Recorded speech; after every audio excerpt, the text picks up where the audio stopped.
आज हम फिर से आपको सीरीज़ लेकर आए हैं राजेश खन्ना साहब की। जी हाँ, डायमंड ईरा में जैसे हम आपको बता रहे हैं कि हम राजेश खन्ना साहब की सीरीज़ आपके साथ शेयर कर रहे हैं। आज हम बताने जा रहे हैं, जैसे सभी जानते हैं कि वो है सुपरस्टार। जी हाँ, सभी जानते हैं अगर किसी इंसान में कोई गुण होता है तो उसमें कोई गुण भी होता है। सुपरस्टार उनकी एक्टिंग मानी जाती थी, उनका अंदाज ऐसे थे जिनको फॉलो करना चाहते थे उस समय के नौजवान। और बात करें लड़कियों की, वो तो इतनी दीवानी थी, उनके साथ कर लेती थी, उनकी पिक्चर के साथ शादी कर लेती थी। उनकी कार को रंग देती थी अपनी लिपस्टिक से साथ। जी हाँ, ऐसी थी पागलों की लड़कियों ने घर भी छोड़ दिए थे उनके लिए।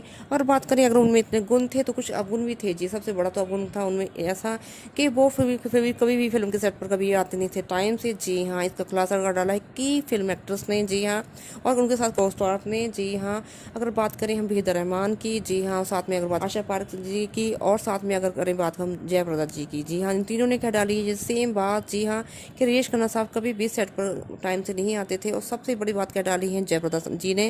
उन्होंने कहा है कि अब वो आई थी दक्षिण भारत फिल्मों से। जी हाँ, वहाँ पे फिल्मी सेट पर पहुँच जाते हैं लोग जहाँ सुबह 3 और 5 बजे। जी हाँ, उनकी वही आदत थी कि वो फिल्म के सेट पर पहुँच जाती थी सुबह सवेरे। जी हाँ, और फिल्म के सेट पर पहुँच कर वो रेडी होकर बैठ जाती थी 7 बजे के करीब। अगर उनकी फिल्म की शूटिंग हो रही होती थी राजेश खन्ना साहब के साथ, तो वो सारा दिन वेट करती रहती थी। कोई डेफिनेटली वो नई नई थी यहाँ पे, दो दक्षिण भारतीय फिल्मों से यहाँ पे आई थी। हिंदी फिल्मों में कह नहीं पाती थी क्योंकि वो न्यू कमर थी उस समय, और राजेश खन्ना साहब थे उस समय सुपरस्टार। जी हाँ, उनकी शिफ्ट होती थी सुबह मॉर्निंग की, तो उनको वेट करना पड़ता था राजेश खन्ना साहब के लिए, जस्ट राजेश खन्ना साहब के लिए शाम के तक। जी हाँ, राजेश खन्ना साहब आते थे शाम को 7 बजे और 8 बजे चले जाते थे घर।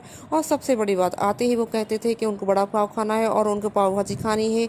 जी हाँ, वो खाने के बड़े ज़्यादा शौकीन थे और पहले खाना एंजॉय करते थे और 2 मिनट में मेकअप करके एक 2 मिनट ही झटपट में दे देते थे अपना शॉट। जी हाँ, और किसी का नुकसान भी नहीं होने देते थे। जी हाँ, अगर बात करें अगर वो एक दिन में आते थे तो अपना ऐसा शॉट देकर जाते थे जिसको दर्शक देते थे अपना पूरा प्यार। जी हाँ, उनकी फिल्में हो जाती थी सुपर हिट, इसलिए उनको दिया जाता था इतना सम्मान। जी हाँ, उनके लेट आने पर भी। जी हाँ, ऐसे थे राजेश खन्ना जिनको याद किया जाता है अभी भी।